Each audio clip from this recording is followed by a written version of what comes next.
बोंदोखरात प्रकरणात रुपाली चाकणकर यांची नाशिकमध्ये एसआयटी चौकशी। वकिलांसमवेत रुपाली चाकणकर एसआयटी कार्यालयात पोहोचल्या।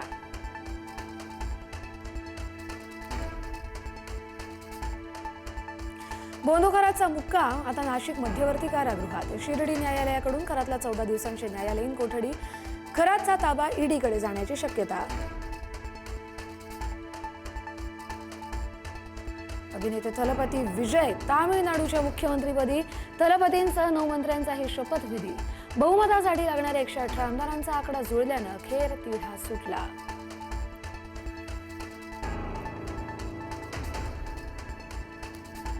उत्तर प्रदेशात आज मंत्रिमंडळाचा विस्तार। योगी सरकारमध्ये सध्या 56 मंत्री आणि 2 उपमुख्यमंत्र्यांचा समावेश।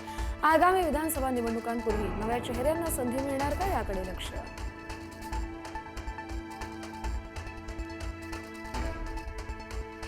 शाईफेक प्रकरणानंतर विकास लवांडे यांनी घेतली शरद पवार यांची भेट।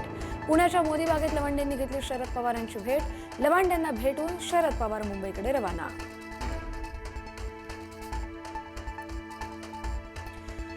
तळेगावात महिलेची 8व्या मजल्यावरून उडी घेत आत्महत्या। कौटुंबिक वादातून 3 मुलांच्या आईनं उचललं टोकाचं पाऊल। महिलेच्या आत्महत्येचा थरारक व्हिडिओ समोर।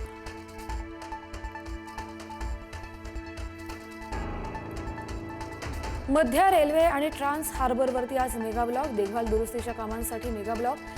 या काळात अनेक रेल्वे गाड्या राहणार रद्द।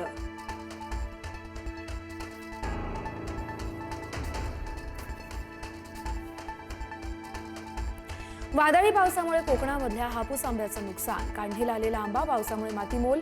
रत्नागिरीतील आंबा बागायतदार संकटात।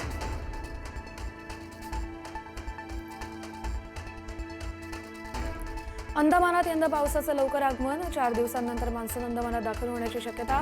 14 मे ते 20 मे दरम्यान मान्सून अंदमानच्या समुद्रात।